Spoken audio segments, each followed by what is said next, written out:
반갑습니다. 오늘은 2022년도 바이블 에센스 마지막 촬영 시간입니다. 2022년 5월에 시작한 바이블 에센스가 연말까지 잘 달려왔습니다. 이 프로젝트가 지난 8개월 동안 별탈 없이 진행될 수 있도록 은혜를 베푸신 하나님께 진심으로 감사를 드립니다. 또한 많은 분들이 재정적으로 세심하게 도와주셔서 이 영상을 제작할 수 있었습니다. 그분들께 깊이 감사드립니다. 매주 새로 업로드되는 바이블 에센스 영상을 꾸준히 시청해 주시고 응원해 주시는 분들께도 깊이 감사를 드립니다. 여러분 모두의 성원과 격려 덕분에 저와 제 동료들이 큰 소명을 갖고 더불어 작은 보람을 느끼면서 이 일을 감당하고 있습니다. 사실 지난주에는 영상을 촬영하시는 곽상원 감독님이 코로나19 바이러스에 감염되어서 더욱이 지난 2년 동안 췌장암 치료를 하시느라 백신을 전혀 안 맞은 상태여서 저는 정말 걱정을 많이 했는데요. 다행히 잘 회복되셨습니다. 덕분에 이번 주 바이블 에센스 촬영을 빼먹지 않게 되었습니다. 그저 감사할 뿐입니다. 모쪼록 여러분께서 다가오는 2023년도에도 바이블 에센스를 더 많이 아껴주시고 응원해 주시면 감사하겠습니다. 이민년 흑호, 즉 검은 호랑이 해인 2022년도에는 독립운동가 안중근 의사에 관한 책과 영화가 각기 한 작품씩 선을 보였죠. 2022년도 8월에는 작가 김훈 선생께서 하얼빈이란 소설을 냈고요. 12월에는 안중근 의사의 일대기를 다룬 영화 영웅이 개봉되었습니다. 우리가 너무나 잘 알고 있듯이 안중근 의사는 대한제국 의병장 자격으로 1909년 10월 26일 하얼빈에서 일본의 이토 히로부미를 저격한 후 체포되어 일본 경찰의 모진 고문과 재판 끝에 형장의 이슬로 사라진 위대한 독립열사입니다. 김훈 선생은 소설 하얼빈에서 안중근 의사가 이토 히로부미를 저격한 사건을 놓고 이렇게 평합니다. 한국 청년 안중근은 그 시대 전체의 대세를 이루었던 세계사적 규모의 폭력과 야만성에 홀로 맞서 있었다. 그의 대의는 동양 평화였고 그가 확보한 물리력은 권총 한 자루였다. 실탄 7발이 쟁여된 탄창 1개, 그리고 강제로 빌린 혹은 빼앗은 여비 100루블이 전부였다. 그때 그는 31살의 청춘이었다. 김훈 선생의 표현을 풀어서 말하자면 19세기에서 20세기로 넘어온 시간의 여울목에서 제국주의라 불리는 열강의 무력이 약소 국가들의 생존과 일상의 안녕을 혹독하게 파괴하던 때에 동양에서는 일본 제국주의가 그 일을 전담하고 있을 때 31살의 청년 안중근은 달랑 권총 한 자루를 들고서 시대의 폭력에 분연히 맞섰던 것입니다.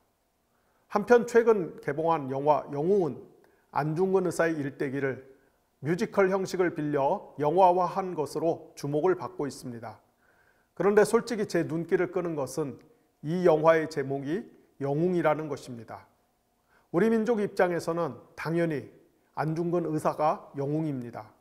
그러나 일본 사람들 입장에서는 안중근 의사의 손에 죽은 이토 히로부미가 영웅일 것입니다.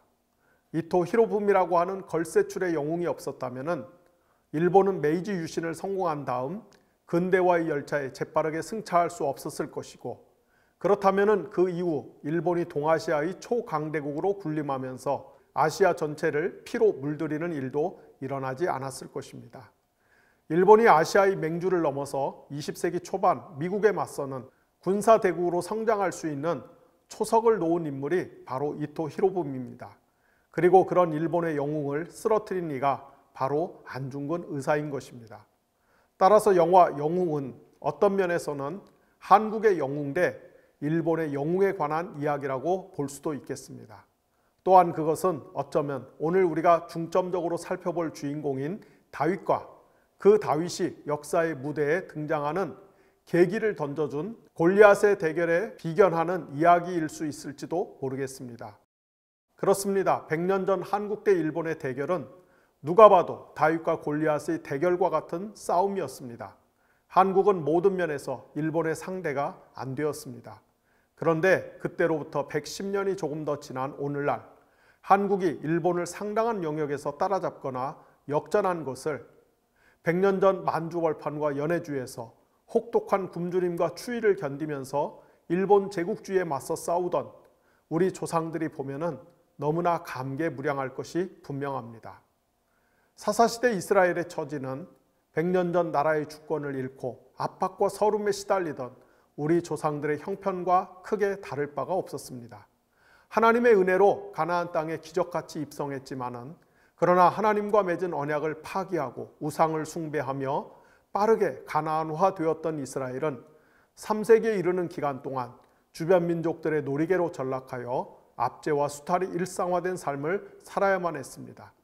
이런 암울한 현실에서 이스라엘 백성이라면 누구나 자신들의 곤궁한 처지를 역전시켜줄 민족적 영웅의 출현을 간절히 고대했을 것입니다. 그들은 자신들을 구원해줄 영웅, 즉 위대한 왕이 등장하여 강력한 군사력을 구축한 다음 이를 바탕으로 빼앗긴 주권과 자유를 되찾아줄 것을 고대했습니다. 이스라엘 백성은 이런 열망을 담아 마지막 사사인 사무엘을 향해 다음과 같이 크게 외쳤죠.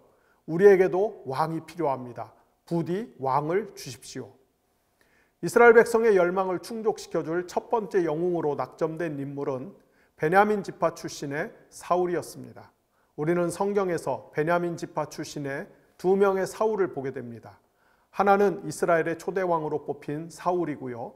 다른 하나는 한때 교회를 모질게 핍박하다가 극적으로 예수님을 만난 후 완전히 새로운 사람으로 변화되어 복음을 위해 생명까지 아낌없이 내놓은 바울이라고 불리는 사울입니다. 이스라엘의 초대왕으로 선택받은 사울은 용모가 매우 뛰어난 사람이었습니다. 사무엘서를 쓴 저자는 사울을 가리켜 이스라엘 전체에서 가장 잘생긴 사람이라고 표현합니다. 그는 키가 훤칠하여 다른 사람보다 어깨 높이만큼 더 컸습니다. 한마디로 눈부신 외모를 지닌 사람이었습니다. 하지만 그는 화려한 용모와 달리 내성적이고 겸손한 성격의 소유자였습니다. 하나님은 이 사람 사울을 이스라엘을 구원할 첫 번째 왕으로 선택하셨습니다. 예언자 사무엘은 하나님의 명을 따라 사울에게 기름을 부어 왕으로 임명합니다. 이제 이스라엘도 드디어 왕을 갖게 된 것입니다. 오랜 세월 동안 압제를 당하며 가슴에 시퍼런 응어리가 진 이스라엘 백성의 기대가 사울에게 모아진 것은 당연했습니다. 과연 그는 압제와 수탈에 시달리던 이스라엘의 현실을 역전시킬 새로운 영웅이 될 수 있을까요? 한동안 사울은 자신에게 쏟아진 이스라엘 백성의 기대를 120% 달성하는 듯 했습니다. 왕의 자리에 오른 사울은 이스라엘을 괴롭히던 주변 민족들을 순차적으로 응징하기 시작했습니다. 그는 블레셋, 암몬, 모압, 에돔, 소바, 아말렉 등 이스라엘 주변 민족과의 전투에서 연달아 승리를 쟁취합니다. 참으로 긴 세월 동안 압제와 수탈에만 길들여져 있던 이스라엘 편에서는 실로 오랜만에 맛보는 통쾌한 승리였습니다. 사울의 선도 아래 반복해서 승리를 맛보며 이스라엘 백성들은 이래서 왕이 필요한 것이구나. 이래서 왕이 좋은 것이구나. 그런 줄도 모르고 왜 진즉에 이 좋은 왕정을 채택하지 않았던고 하는 마음을 품었을 것입니다.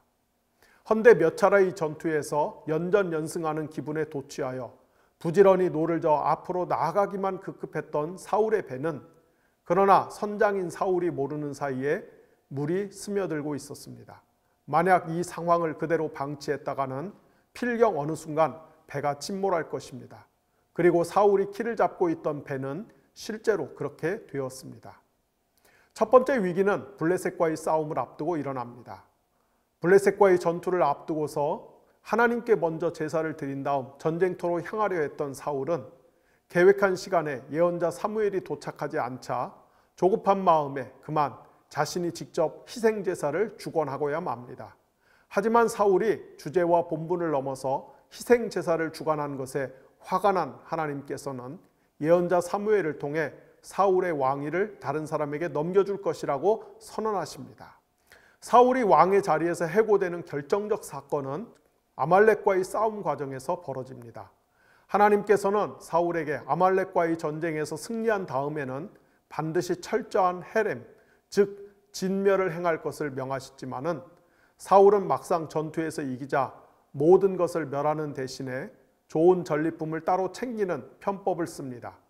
이에 하나님께서 예언자 사무엘을 통해 사울의 행위를 꾸짖자 오히려 사울은 하나님께 제사를 드리기 위해서 살진 짐승을 따로 챙긴 것이라고 둘러대면서 하나님을 기만하고 능멸합니다.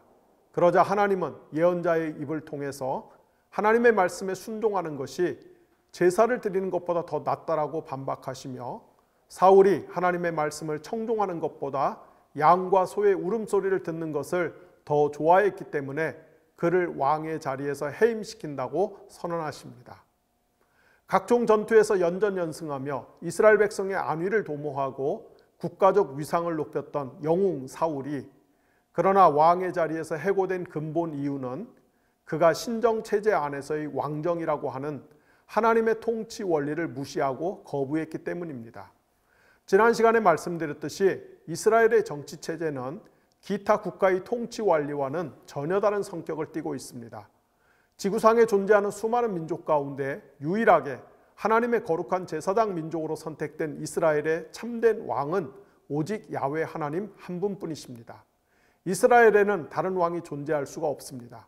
그럼에도 하나님께서 이스라엘 백성에게 인간 왕을 허락하신 이유는 인간 왕이 하나님을 대신하고 대리하여 언약적 통치를 수행함으로써 한편으로는 하나님을 예배하고 섬기는 것과 다른 한편으로는 이스라엘의 안위와 복지라는 현실적 필요를 충족시키기 위한 타협의 산물이었습니다. 따라서 신정 안에서의 왕정 체제 하에서 이스라엘의 인간 왕은 결코 자율적이고 독립적인 존재가 아니라 오직 하나님을 대신하고 대리하는 언약적 존재로서만 의미를 갖습니다. 따라서 그의 가장 중요한 임무는 하나님과 이스라엘 사이를 중개하는 언약적 존재로서 하나님의 말씀에 순종하여 이스라엘을 통치하는 것입니다. 하지만 사울은 자신이 하나님과 아무런 상관이 없는 자율적 존재임을 시위하기라도 하듯이 매번 하나님의 말씀을 어기고 그 말씀에 맞서며 독자적으로 자신의 활동 영역을 넓혀갔습니다. 그리고 그 결과는 왕의 자리에서 해고된 것으로 나타났습니다. 하나님께 순종하고 의존해야 할, 그리하여 하나님의 거룩한 통치를 이 땅에서 중개하고 대리해야 할 이스라엘의 왕이 하나님과 무관한 독립적인 길을 걷자 하나님은 사울을 가차없이 버리셨습니다. 하나님께서 사울을 폐위시키자 그의 인생은 혼돈 속으로 빨려 들어갑니다. 그는 악령에 시달리기 시작하며 그 결과 이성을 잃고 분별 없는 행동을 서슴지 않습니다. 그는 하나님이 세우신 예언자와 결별하며 심지어 제사장들을 집단 학살하기까지 합니다. 인생의 위기에 직면할 때마다 그는 하나님의 뜻을 구하지만 하나님은 그에게 아무런 말씀을 주지 않으셨습니다. 하나님과 사울 사이에는 거대한 시면이 자리했고 그 시면은 시꺼먼 구름으로 가득하여 제 아무리 사울이 손을 뻗어 하나님을 잡아보려 해도 그의 손은 허공을 맴돌 뿐이었습니다. 하나님이 자신을 버리신 것을 안 사울은 어떻게든 그 자리를 뺏기지 않기 위해서 안간힘을 쓰며 버팁니다. 그는 자신의 왕권에 도전하거나 위협이 되는 인물을 끊임없이 의심하고 감시하기 위해 온갖 악랄한 수를 동원합니다.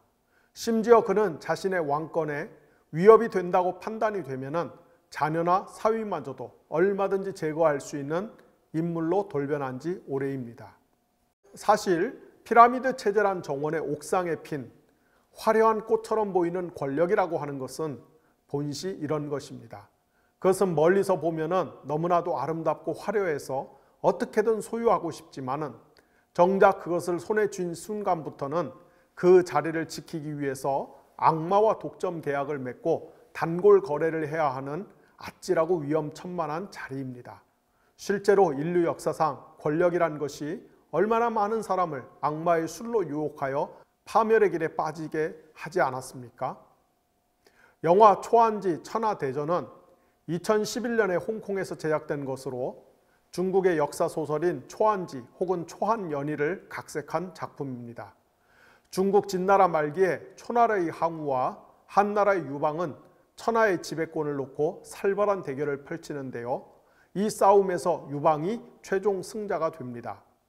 유방은 처음에는 자신이 천하의 주인이 되면은 함께 동고동락한 동지들과 모든 권력을 공평하게 나눌 것이라고 약속하지만은 그러나 실제로는 권력을 손에 쥐기 위해서 가장 가까운 사람들마저 모조리 살해하는 악귀로 돌변합니다. 그토록 간절히 탐했던 천하의 최고 권력을 거머쥐었지만 이제 살 날이 얼마 남지 않은 늙은 유방이 영화의 말미에 이런 대사를 남깁니다. 황제가 되기 위해서는, 최고 권력자가 되기 위해서는 어떤 대가를 치를지 알고 있는가? 그 대가란 다른 사람을 믿을 수 있는 능력을 상실하는 것이었다네. 나는 이제 믿을 수 있는 사람이 한 명도 없다네. 권력이란 무엇인가요? 권력은 그것을 쟁취하기 위한 과정에서 끊임없이 남을 의심해야 하고, 그것을 손에 쥔 다음에는 빼앗기지 않기 위해서 끊임없이, 심지어 꿈에서조차 남을 의심해야 하는 자리인 것입니다. 이스라엘의 초대 왕인 사울이 딱 그랬습니다. 오직 하나님의 은혜로 주어진 선물과 같은 이스라엘의 왕 자리를 마치 제 힘으로 쟁취한 것인 양 착각하고 그것을 절대로 빼앗기지 않기 위해서 사울은 마지막 순간까지 남을 의심하고 또 의심하고 죽이고 또 죽여야만 했습니다. 그리고 마침내는 그 자신이 블레셋 군대와의 전투에서 비참하게 죽어야 했습니다. 이 얼마나 무상한 인생입니까? 사실 우리의 삶이 그렇게 덧없을 때가 많습니다. 그런데도 많은 이들이 그 사실을 망각하고 좀 더 많이 가져보겠다고, 좀 더 세지고 높아져서 남보다 더 많이 누려보겠다고 바둥바둥 거리며 살고 있습니다. 이런 삶은 구약성경 전도서 저자가 단언하듯이 헛되고 헛된 인생일 뿐입니다. 이 사실을 알면 그리스도인이고 이 사실을 모르면 아직 그리스도인이 아닌 것입니다. 비록 교회를 몇십 년을 다녀도 하나님의 뜻과 말씀 밖에 있는 인생의 허무함과 비참함을 깨닫지 못하고 있다면 그는 아직 그리스도인이 아닌 것입니다. 사울의 뒤를 이어 이스라엘의 두 번째 영웅으로 낙점된 인물은 다윗이었습니다. 예언자 사무엘은 사울의 눈을 피해 몰래 다윗을 찾아가 그에게 기름을 부어 왕으로 임명했습니다. 다윗은 역사적으로나 형식적으로는 이스라엘의 두 번째 왕이었지만 내용적으로나 신학적으로는 이스라엘의 진정한 영웅으로 선택된 인물이었습니다. 그는 본래 베들레헴 출신의 무명의 목동이었습니다. 그는 준수한 용모와 달리 평범한 신체 조건을 가진 시골 출신의 젊은이에 불과했습니다. 소설가 김훈 선생은 하얼빈에서 영웅 안중근을 가리켜 직업이 본시 무직이며 포수인 자라고 적시한 다음 포수, 무직 같은 단어는 생명의 육질로 살아있었고 세상의 어떤 위력에도 기대지 않고 있는 청춘의 언어였다라고 김훈 특유의 미려한 언어로 표현합니다. 여기서 생명의 육질로 살아있다, 세상의 어떤 위력에도 기대지 않았다, 청춘의 언어다 같은 표현은 목동 다윗에게 적용되어도 무방한 표현이 아닐까 싶습니다. 그는 사울을 정점으로 하는 피라미드 체제하의 이스라엘 사회에서는 존재하는지조차 모르는 무명의 존재, 철학자 아간벤이 말한 호모 사케르 같은 존재였지만은, 그러나 아버지가 맡겨주신 양떼를 지키기 위해서라면은 무서운 사자나 곰과도 맞서 싸우는 것을 개의치 않는 용기를 가진 동시에 한적한 들판에서 홀로 양떼를 돌보는 고독한 시간을 수놓기 위해서 영감 어린 시와 노래를 지어 부를 줄 아는, 그야말로 생명의 육질로 생동하는 거룩한 청춘 그 자체였습니다. 그런 다윗을 하나님은 일찍부터 주목하고 계셨습니다. 하나님은 다윗을 가리켜 내 마음에 합당한 자라고까지 칭하셨습니다. 성경에는 하나님의 마음에 쏙 드는 인물이 두 사람이 나오는데요. 그 중에 한 명은 구약의 다윗이고 또 한 명은 신약의 예수 그리스도십니다. 신약 성경 복음서에 보면은 예수님이 공적 사역을 시작하시기 직전 요단강에서 세례 요한에게 세례를 받으실 때 하늘에서 성령이 강림하셔서 이렇게 말씀하시죠. 이 사람은 내가 사랑하는 아들이요 내가 기뻐하는 자다. 그렇습니다. 다윗의 후손이라는 신분을 갖고 이 땅에 오신 성자 하나님께서는 아버지 하나님의 마음에 가장 합당한 분이셨습니다. 세상이 그 존재를 전혀 알지 못한 자, 즉 온 세상을 향해 꽁꽁 숨겨진 자, 그러나 하나님께는 누구보다 유명한 인물인 다윗이 그 존재가 공개적으로 세상에 드러난 결정적 사건은 블레셋의 장군인 골리앗과의 대결에서 승리한 일이었습니다. 사사시대 이후로 줄곧 이스라엘과 견원지간 사이로 지내던 블레셋이 또다시 군대를 일으켜 이스라엘을 침공합니다. 당시 블레셋에는 골리앗이라고 불리는 거인족 전사가 있었습니다. 성경은 그의 키가 약 3m에 달하였다고 말합니다. 고대 세계에서 일반적으로 쓰이던 과장법을 감안하더라도 신장이 3m라는 말은 그의 체구가 얼마나 장대했는지를 엿볼 수 있는 표현이 아닐 수 없습니다. 더욱이 그는 온몸을 값비싼 청동 제품의 무기로 휘감고 있었습니다. 성경은 그가 비늘로 된 갑옷을 입고 있었다고 표현하는데 정확히 당시 이 갑옷이 무엇을 의미하는지는 잘 모르겠지만은 우리가 역사적으로 볼 때 서양의 중세 시대에서조차 기사들이 입던 쇠구슬로 만들어진 갑옷 한 벌의 가격이 웬만한 크기의 마을 전체의 1년치 소득과 맞먹었다는 역사적 사실을 고려한다면 기원전 11세기경에 비늘로 된 갑옷으로 무장했다는 것이 얼마나 대단한 일인지를 충분히 가늠할 수 있을 것입니다. 강력한 철제 무기로 무장한 그리고 오랜 세월에 걸쳐 다양한 전투 경험을 가진 블레셋 군대의 선봉에 선 골리앗은 날마다 이스라엘 진영 앞에 찾아와 이스라엘 군인들 중에는 자신과 1대1로 맞서 싸울 용사가 없냐고 마음껏 조롱하고 비난했습니다. 하지만 어떤 이스라엘 군인도 감히 골리앗과 1대1로 맞붙어 싸울 엄두를 못 내었습니다. 자연스레 시간이 갈수록 블레셋 군대의 사기는 하늘을 찌를 듯 충천했고 반대로 이스라엘 군대의 사기는 지하실까지 곤두박질 쳤습니다. 싸움의 승패는 이미 결정난 것이나 다름없었습니다. 그런데 이 절체절명의 위기 상황에서 이스라엘의 진정한 영웅이 혜성같이 등장합니다. 아무도 골리앗과 맞서려고 하지 않는 상황에서 아직 앳된 뒤를 다 벗지 않은 청년 다윗이 기꺼이 그 싸움을 자원하고 나선 것입니다. 그리고 그는 천하의 골리앗을 고작 돌멩이 하나로 시원스럽게 쓰러뜨립니다. 골리앗은 자신의 엄청난 신체 조건과 철제 무기를 의지하였지만 무기라고는 고작 냇가에서 주워온 돌멩이 몇 개뿐이었던 다윗은 그러나 온 우주에서 가장 강한 용사이신 만군의 야훼 하나님을 신뢰하고 의지하였습니다. 다윗이 만군의 하나님의 이름으로 골리앗을 향해 돌멩이를 날리자마자 골리앗은 그 자리에 쓰러져 두 번 다시 일어나지 못하였습니다. 다윗이 쓰러진 골리앗의 목을 베자 이스라엘 군대의 진영에서는 우레와 같은 함성 소리가 터져나왔고 블레셋 군대의 진영에서는 깊은 탄식과 침묵이 마치 아침나절의 안개처럼 자욱하게 땅바닥에 깔렸습니다. 그날 이후로 다윗은 온 이스라엘의 새로운 영웅으로 등극합니다. 누가 먼저랄 것도 없이 누가 시키지 않았는데도 사람들은 이런 노래를 만들어 불렀습니다. 사울이 죽인 자는 천천히요 다윗이 죽인 자는 만만이로다. 이스라엘 전역에는 아침부터 저녁까지 영웅 다윗을 칭송하는 소문과 가십거리가 들끓었습니다. 사울이 죽인 자는 천천히요 다윗이 죽인 자는 만만이로다 라는 노래 가사는 당연히 사울의 심기를 매우 불편하게 만들었습니다. 그는 다윗이 만만한 상대를 넘어서 이제 아주 위험한 존재라는 것을 정확히 갈파하였습니다.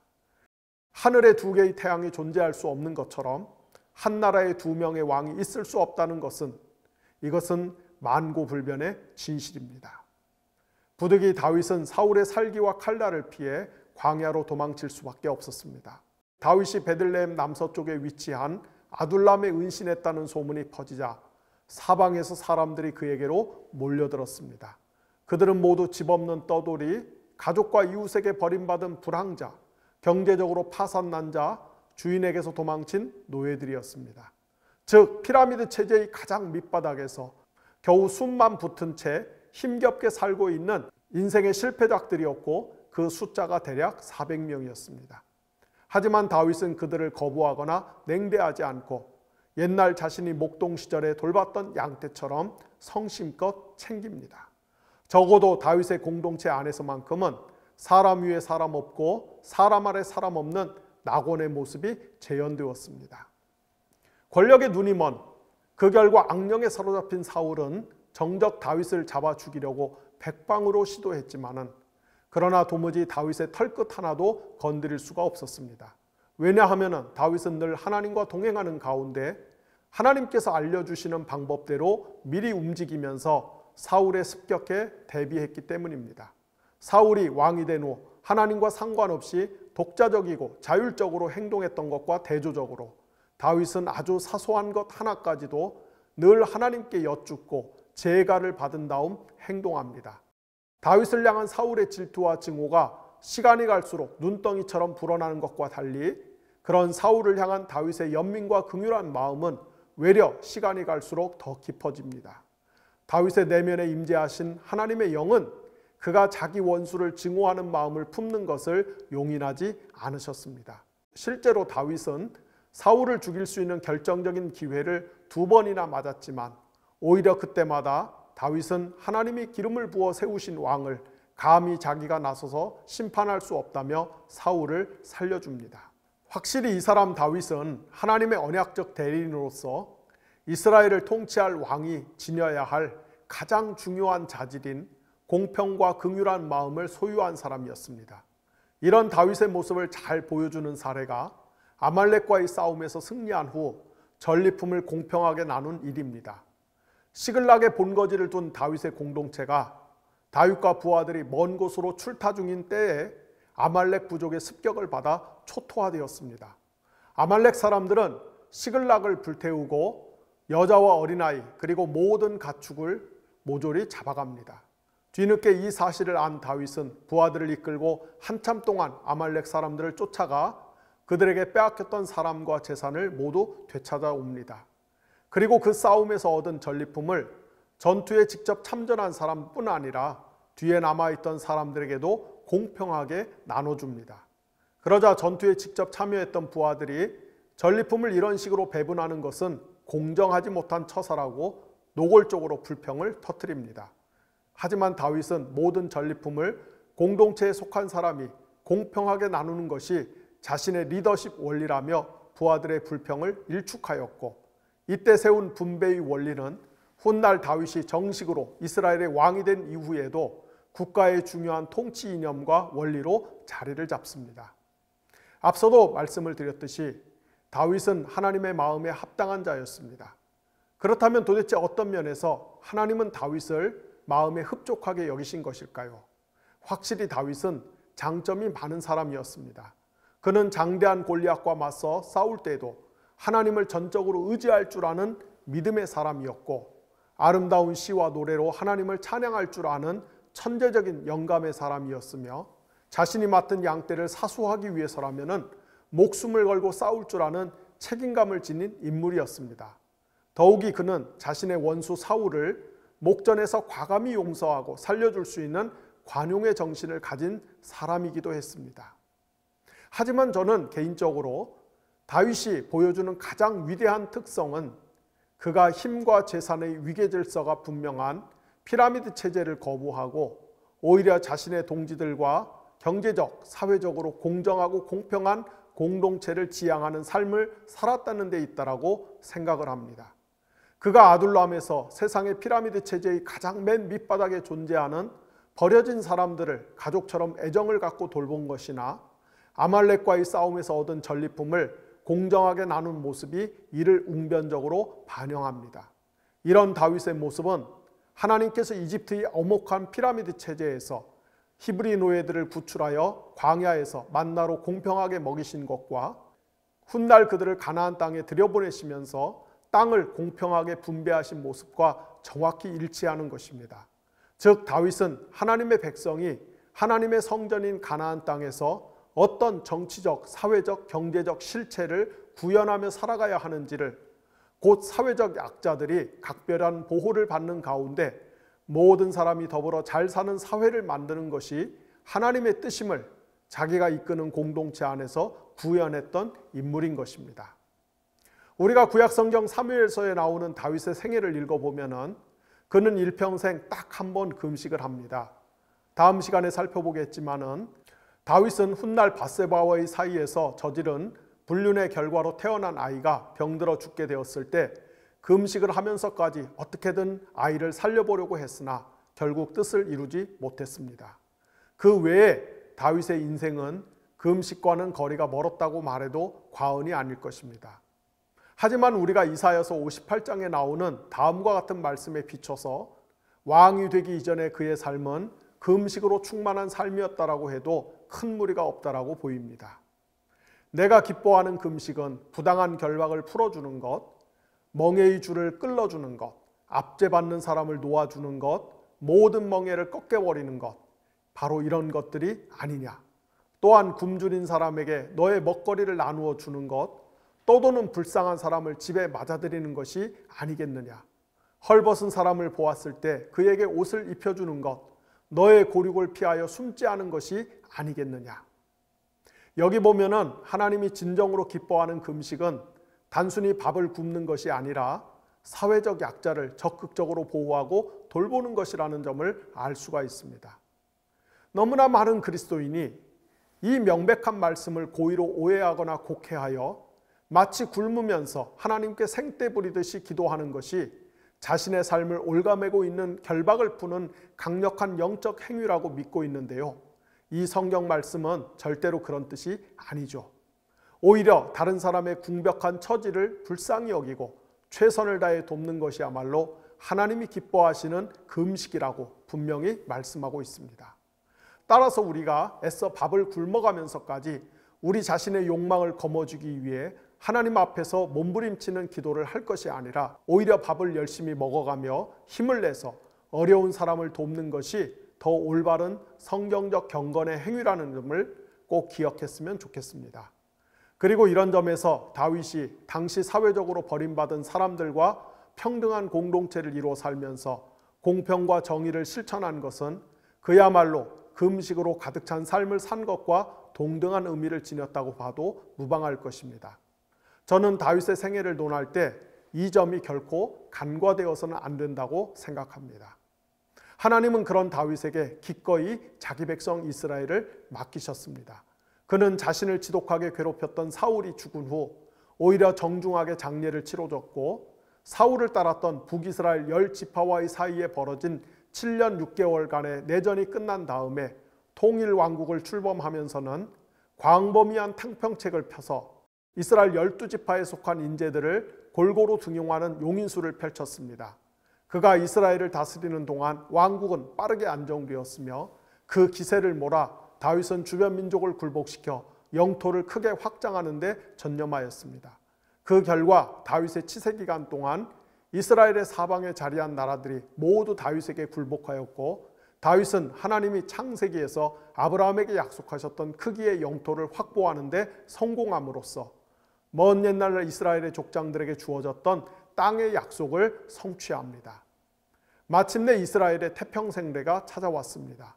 왕국이 번영을 구가하고 왕위가 굳건히 안정되자 다윗은 야심찬 계획을 세웁니다. 그것은 하나님을 위한 성전을 건축하는 것이었습니다. 다윗은 하나님께서 베풀어 주신 큰 은혜로 자신은 좋은 집에서 살며 호의호식하고 있는데 반해 하나님의 언약궤를 모신 집은 여전히 천막 수준에서 못 벗어나고 있는 것이 늘 마음에 걸렸습니다. 그래서 기왕이면은 온 우주의 창조주이신 야훼 하나님의 위상에 맞게, 그리고 통일 왕국 이스라엘의 정치적 위상에 걸맞게 아름다운 성전을 건축하여 하나님을 제대로 모시고 싶은 열망에 사로잡혔으며, 이런 자신의 포부를 예언자 나단에게 알립니다. 하지만 하나님의 계획은 전혀 달랐습니다. 하나님은 예언자 나단을 다윗에게 보내서 다윗이 하나님을 위해 집을 건축할 것이 아니라 하나님이 다윗을 위해 집, 곧 다윗 왕조를 건축하실 것을 약속하십니다. 그리고 이를 위해서 하나님은 다윗과 매우 중요한 언약을 체결하십니다. 구약 성경에는 하나님이 인간과 맺은 여러 종류의 언약이 나오는데요. 그중 가장 중요한 언약을 세 가지 꼽으라고 한다면 창세기에서 하나님이 이스라엘의 시조인 아브라함과 맺은 아브라함 언약, 출애굽기에 나오는 하나님이 시내산에서 모세를 통해 이스라엘과 맺은 모세 언약 혹은 시내산 언약, 그리고 하나님이 다윗과 맺은 다윗 언약을 들 수가 있습니다.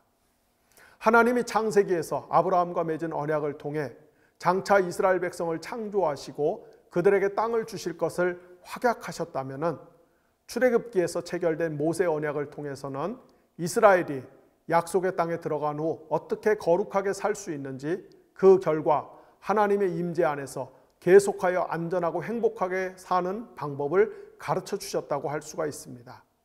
하나님은 이제 다윗과 맺은 언약을 통해 다윗과 그의 후손들을 하나님의 아들로 입양하십니다. 이 언약을 통해 다윗과 그의 후손들은 이스라엘의 진정한 왕이신 하나님의 아들의 자격으로 하나님을 대신하고 대리하여 이스라엘을 공평과 정의와 긍휼로 통치함으로써 신정 안에서의 왕정이라는 통치 원리를 구현할 책임을 떠맡게 됩니다. 하나님은 다윗과 체결한 언약을 통해 다윗의 후손들을 자신의 거룩한 통치를 이스라엘 안에서 구현해야 하는 언약적 존재로 입양했으므로 설령 다윗의 후손들이 실수하거나 범죄하여도 그들을 징계는 할지언정 왕위를 빼앗아 다른 사람에게 넘겨주지는 않을 것을 분명히 하셨습니다. 하나님은 그분의 마음에 합당한 사람인 다윗을 특별히 기억하셔서 그의 후손을 불쌍히 여겨주실 것입니다. 하지만 이것이 전부는 아닙니다. 하나님은 다윗이 그분께 아름다운 성전을 건축해서 바치고 싶어하는 열망과 헌신을 완전히 거부하지 않으시고 그것을 살짝 비틀어서 수용하십니다. 곧 다윗 본인이 아니라 다윗의 아들, 즉 원래는 다윗의 혈통에서 태어난 후손이지만은 다윗 언약을 통해 하나님께 아들로 입양된, 따라서 하나님의 아들이기도 한 다윗의 아들이 하나님께 성전을 건축해 드리도록 조치하셨습니다. 이 때문에 이스라엘 역사에서 길이 남을 첫 번째 성전 건축의 목은 다윗이 아니라 그의 아들 솔로몬에게 이양이 됩니다. 여기서 가장 중요한 요점은 다윗이 아니라 다윗의 후손이자 하나님의 아들이 성전을 건축하는 사명을 떠맡게 될 것이라는 점입니다. 다시 말씀드리지만은 다윗의 후손이자 하나님의 아들 또는 하나님의 아들이자 다윗의 후손이 하나님을 위해 성전을 건축하실 것이라는 점을 앞으로 바이블 에센스가 모두 끝날 때까지 여러분이 반드시 기억하셔야만 합니다. 그만큼 중요한 성경의 메시지이기 때문입니다. 확실히 다윗은 구약 성경에서 매우 중요한 인물입니다. 그는 신정 안에서의 왕정이라는 이스라엘만의 독특한 정치 체제를 반석 위에 올려놓은 으뜸 가는 인물이었으며 하나님께서는 다윗과 언약을 체결하시고 그의 후손을 통해서 하나님의 성전을 건축하게 하셨습니다. 뿐만 아니라 훗날 이스라엘 백성은 다윗 계열의 메시아가 와서 자신들을 바빌론, 페르시아, 그리스, 로마로 이어지는 제국주의의 식민 통치로부터 구원해 줄 것을 열망하였습니다. 이렇듯 다윗이라고 하는 이름은 단지 과거의 영광스러운 이름에 국한되지 않고 미래에 도래할 새 이스라엘의 찬란한 시대를 상징하고 예표하는 이름으로 그 의미가 확장이 됩니다. 이런 맥락에서 신약 성경의 첫 장을 여는 마태복음은 첫 번째 구절에서 인류의 메시아로 오신 예수 그리스도가 다름 아닌 다윗과 아브라함의 후손이라고 선언하며 구원사의 새 계시를 시작합니다. 우리의 구세주 예수님은 누구신가요? 그분의 첫 번째 신분 혹은 정체성은 바로 다윗과 아브라함의 후손입니다. 특별히 예수 그리스도는 다윗의 자손으로 이 땅에 오신 분입니다. 마태복음 저자는 이 점을 강조하기 위해 예수님의 족보를 아브라함에서부터 예수 그리스도의 탄생에 이르기까지 각기 14명씩 3대로 나누어 소개하는데요. 이는 다윗이라고 하는 히브리어 이름의 소위 게마트리아 용법에 따른 숫자가 14를 가리키기 때문인 것입니다. 따라서 마태복음 저자는 다윗이라고 하는 숫자 14에 맞추기 위해 다윗에서부터 바벨론 포르기까지의 유다 왕들 중 4명을 일부러 생략하면서까지 예수님의 족보를 14대씩 맞춰 소개합니다. 그렇다면 다윗의 후손으로 이 땅에 오신 예수님의 가장 중요한 사명은 무엇일까요? 바꿔 말하면 왜 예수님은 굳이 다윗의 후손 자격으로 이 땅에 오신 것일까요? 그것은 사무엘하 7장에 예고된 것과 같이 바로 다윗의 후손이 하나님을 위해 성전을 건축하는 것처럼 다윗의 진정한 후손이신 예수 그리스도께서 이 땅에 오신 핵심 목적이 성전을 건축하는 일이기 때문인 것입니다. 그렇다면 여기서 예수님이 건축하실 성전은 구체적으로 무엇일까요?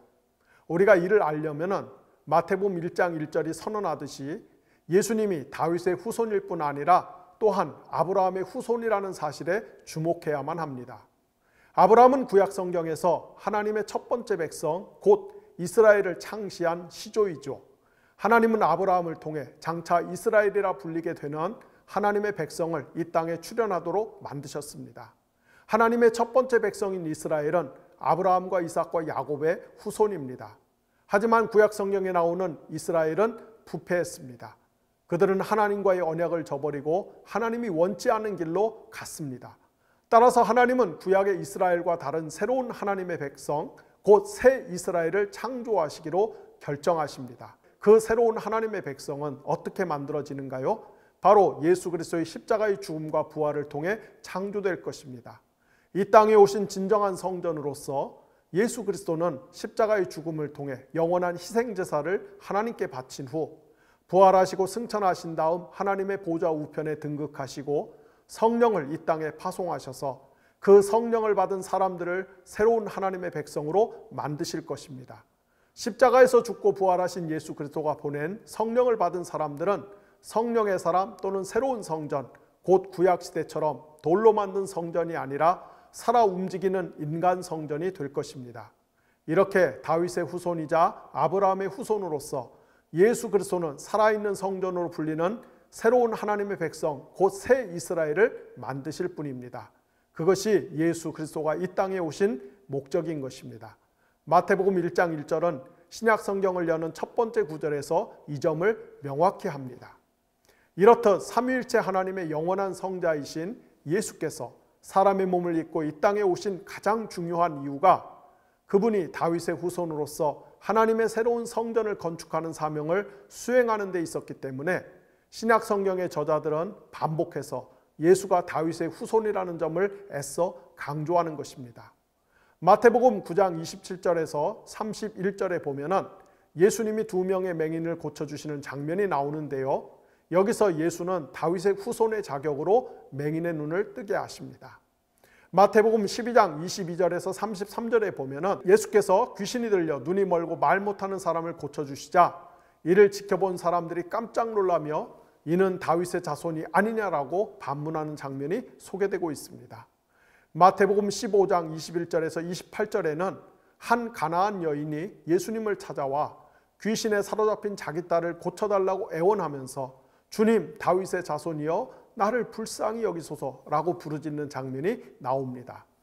마태복음 21장 1절에서 9절에 보면은 예수께서 십자가 처형을 앞두고 예루살렘에 입성할 때 유대인들이 큰 소리로 호산나 다윗의 자손이여 찬송하리로다 라고 외치는 장면이 나옵니다. 이렇듯 인류의 구원자로 오신 메시아 예수는 다름 아닌 다윗의 후손 자격으로 오신 분입니다. 한편 마태복음 17장, 마가복음 9장, 누가복음 9장에는 예수님이 베드로, 야고보, 요한 3명의 핵심 제자를 데리고 소위 변화산에 올라가셔서 호련히 용모가 변한 장면이 나옵니다. 그때 제자들은 아마도 환상 중에 해가 힘있게 비치는 것과 같이 영광스러운 모습으로 변한 예수님이 모세 그리고 엘리야와 더불어 대화를 나누는 장면을 목도합니다. 여기서 모세와 엘리야는 구약 성경을 대표하는 가장 중요한 인물로 등장합니다. 즉 모세는 구약의 율법 계시를, 엘리야는 구약의 예언자를 대표하는 인물일 것입니다. 그런데 왜 이 자리에 다윗이 빠졌을까요? 분명 다윗은 모세나 엘리야 등과 비교하여 조금도 모자란 인물이 아닌데 말입니다. 오히려 구약 성경에서 다윗 언약 및 다윗 왕조가 차지하는 중요성에 비춰볼 때 우리는 엘리야 대신에 다윗이 그 자리에 동석하는 게 더 합당하다고 여길 수도 있을 것입니다. 그럼 대체 왜 이 특별한 자리에 다윗이 빠진 것일까요? 그 이유는 그 자리의 주인공인 예수님이 바로 다윗의 존재와 사역을 계승하며 더 나아가 다윗의 역할을 궁극적으로 그리고 최종적으로 성취하는 인물이기 때문인 것입니다. 이렇게 구약 성경의 다윗은 신약의 예수 그리스도를 상징하고 예표하는 매우 중요한 인물이라는 점을 꼭 기억하시면 좋겠습니다. 그런데 이것이 다가 아닙니다. 저는 여기서 멈추고 싶지 않습니다. 저는 절대 다수의 신학자들이 간과하고 있는 점을 하나 더 말씀드리고 싶습니다. 다윗의 후손으로서 예수 그리스도의 핵심 사명은 하나님의 새로운 성전을 건축하는 것에 국한되지 않았습니다. 그분은 실제로 자신의 삶 속에서도 다윗의 공동체적 비전과 자취를 재현하고 성취하셨던 분입니다. 앞서 지적했듯이 다윗이 하나님의 마음에 합당한 사람이었던 까닭은 그의 개인적 영성이나 성품에 국한된 문제가 아니라 그가 피라미드 체제의 맨 밑바닥에서 신음하며 살아가는 사람들을 차별 없이 품었을 뿐더러 자신이 이끄는 공동체 안에서 경제적, 사회적인 공정과 공평을 실천하였기 때문이었던 것처럼 하나님이 가장 기뻐하시고 사랑하시는 진정한 아들이자 다윗의 후손으로 이 땅에 오신 예수 그리스도께서도 지상에서 인간의 몸을 입고 존재하는 동안에 당시 로마 제국의 식민지 유대 국가의 피라미드 체제의 가장 밑바닥에서 소외되고 학대받던 곧 식민지 유대 사회에서 멸시받고 살던 죄인들과 창녀들과 병자들을 적극적으로 환대하셨으며 나아가 그들과 소위 밥상 공동체를 이루어 가족처럼 지내셨습니다. 심지어 예수님은 세상의 피라미드 체제의 기준으로 보면은 한참 모자라고 떨어지는 제자들의 발 앞에 겸손하게 무릎을 꿇고 그들의 발을 씻겨주면서 섬김의 모본을 보여주시기까지 하셨습니다. 그리고 바로 이런 삶의 모습이야말로 새로운 언약의 시대에 새롭게 건축될 참 성전 공동체의 정체성이자 궁극적인 지향점이라는 점을 분명히 하셨습니다. 따라서 우리가 진짜로 성경을 하나님의 말씀이라고 인정한다면 우리는 성경을 읽으면서 우리의 구주이신 예수 그리스도께서 가르쳐 주시고 친히 보여주신 그분의 공동체와 현재 우리가 실제로 경험하고 있는 신앙 공동체가 과연 얼마나 같은지 혹은 얼마나 다른지를 정직하게 직시해야만 할 것입니다. 만약 우리가 이 두 공동체 사이에 거리와 편차를 편견 없이 직시한다면 우리는 오늘날 우리가 교회라고 부르는 것이 실제로는 성경과 상관없는 어쩌면 이교도 집단과 별반 다를 것이 없는 말하자면 하나님 나라의 돌연변이 같은 괴물이라는 것을 인정하지 않을 수가 없을 것입니다. 만약 우리가 우리의 교회를 하나님께 속한 진짜 성전이라고 부르려면 그리고 부를 수 있으려면 그렇다면 우리 사회의 피라미드 체제의 맨 밑바닥에서 소외된 채 살아가는 사람들이 교회 안에서 어떤 대접과 취급을 받고 있는지를 살펴보는 데서 출발해야 할 것입니다. 과연 한국교회는 저의 이런 문제의식과 질문에 대해서 얼마만큼 답을 할 수 있을까요? 기도하겠습니다. 하나님 아버지 감사합니다. 2022년도 5월에 바이블 에센스를 시작하여서 지난 8개월 동안에 30일간까지 진행할 수 있는 은혜를 주신 것을 감사합니다. 하나님, 많은 분들이 이 성경 공부 영상을 사랑하고 귀히 여겨서 물질적으로 도와주시고 기도로 도와주게 하신 것을 감사를 드립니다. 저희 회사의 동역자들이 시간과 재능을 사용해서 고퀄리티 성경 공부 영상을 만드는 데 헌신할 수 있는 은혜를 주신 것도 감사를 드립니다. 무엇보다도 너무나 미련하고 부족한 제가 감히 하나님의 말씀을 풀어서 설명하는 이 엄중한 사명을 감당하며 여기까지 오게 하신 것을 감사를 드립니다.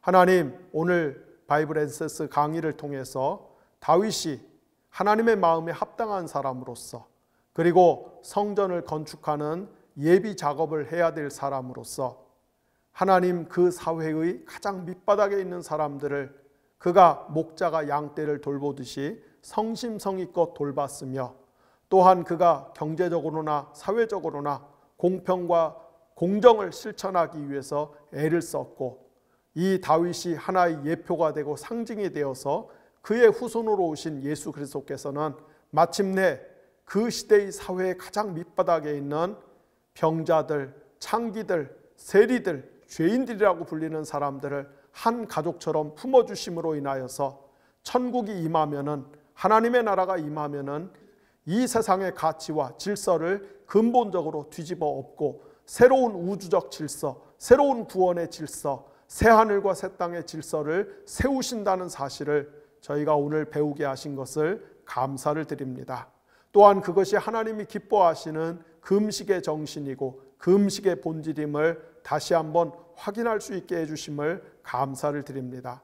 하나님, 저희들을 불쌍히 여겨주시기를 원합니다. 오늘날의 자본주의 사회 안에서 이 교회라고 하는 것이 세상의 위계 질서가, 세상의 피라미드 질서가 고스란히 교회 안으로 들어와서 그 질서, 그 순서 그대로 교회 안에서도 순위가 매겨지고 힘의 우열이 매겨지고 질서가 매겨지고, 하나님 우리가 너무나 그것을 당연하게 생각하고 있는, 사실은 반하나님 나라의 질서를 추구하면서도 교회의 인두껍을 뒤집어 쓰고 있는 이 모순적이고 위선적인 현실들을 저희가 심각하게 생각할 수 있도록 도와주시고, 우리들의 교회가 다시 성경이 지향하는 하나님 나라의 공동체로 돌아갈 수 있는 용기와 결단을 내릴 수 있도록 도와주시기를 원합니다. 하나님 아버지, 2022년도 한 해 동안에 저희들의 생명과 건강을 지켜주신 것을 감사를 드립니다. 오늘도 이 영상을 보는 분들 가운데 여러 가지 애달픈 사정들, 고달픈 사정들, 참담한 문제들을 안고 있는 분들, 그 사정과 형편을 하나님이 제일 잘 아시오니 위로해 주시고 도와주시고, 하나님이 응답하여 주셔서 모든 기도가 하나님 앞에 상달되는 역사가 일어날 수 있도록 도와주시기를 원합니다. 우리의 멍에를 끊어주시고 우리의 결박을 풀어주시고 우리의 사슬과 착고를 해체시켜 주심으로 인하여서 우리가 예수 그리스도의 은혜 안에서 참된 자유를 누리며 살 수 있도록 도와주시기를 원합니다. 다가오는 2023년도에도 저희가 성심을 다하여 하나님을 사랑하고 공경하는 삶을 살 수 있도록 도와주시고, 이웃을 사랑하되 특별히 연약한 자들을 내 몸처럼 사랑하며 살 수 있는 그런 믿음의 사람이 될 수 있도록 도와주시옵소서. 감사드리며 예수님의 이름으로 기도를 드렸습니다. 아멘.